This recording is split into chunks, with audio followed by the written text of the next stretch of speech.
大家好，欢迎来到我的频道，我是一小点儿。今天我们来做一款中式面点——奶黄包。首先，我们来制作奶黄馅儿。将牛奶和鸡蛋加入到一个小奶锅中，然后用打蛋器搅匀。之后加入糖，一点点盐。加盐的目的是为了突出甜味儿。然后筛入低筋面粉和奶粉，用打蛋器稍微搅拌一下。搅拌不均匀也没有关系。最后再加入黄油。接下来把锅拿到炉灶上加热，全程用小火。黄油融化后，锅底的面糊很快就会结块，所以一定要不断的搅拌，把下面结块的面糊与其他部分搅拌到一起，让热量分布均匀，这样才不会变成一锅炒蛋。加热到面糊像这样能粘在打蛋器上不流动就可以了。如果炒得太干，馅料会不够湿润。把炒好的奶黄馅铺平在一个盘子上，加快散热，表面盖上保鲜膜，注意要让保鲜膜紧贴馅料表面，这样才不会凝结水汽。然后拿到冰箱去冷藏降温。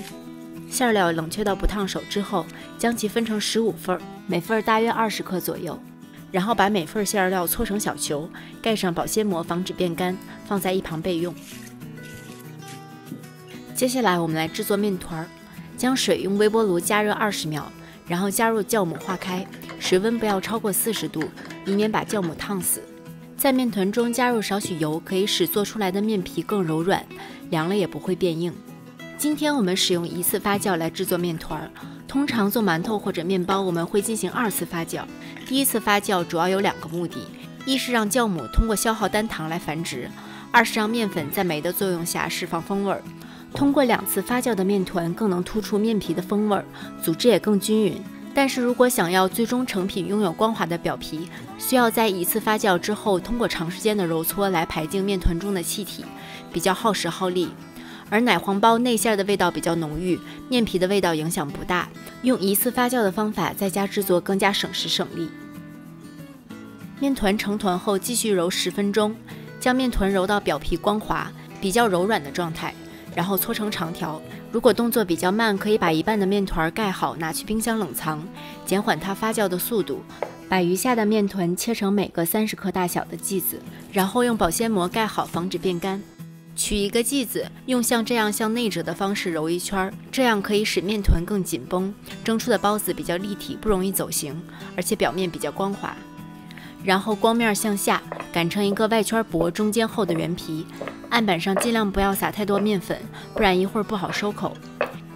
面皮的大小比内馅大半圈就可以了。然后一手拇指按着馅儿，用另一只手的虎口向上把面皮聚拢，慢慢收口。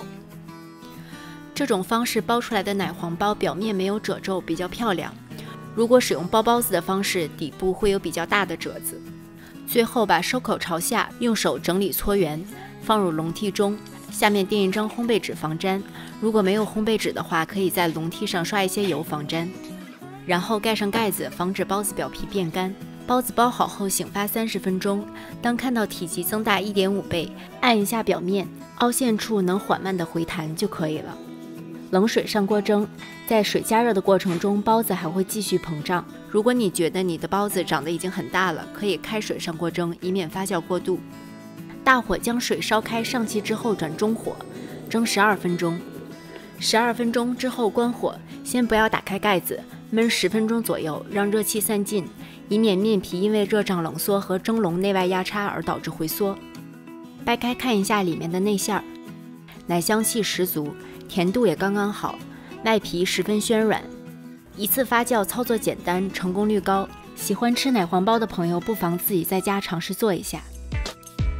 谢谢大家的收看，如果你喜欢我的视频，请不要忘记帮我点赞和订阅我的频道。我是一小点儿，我们下期再见。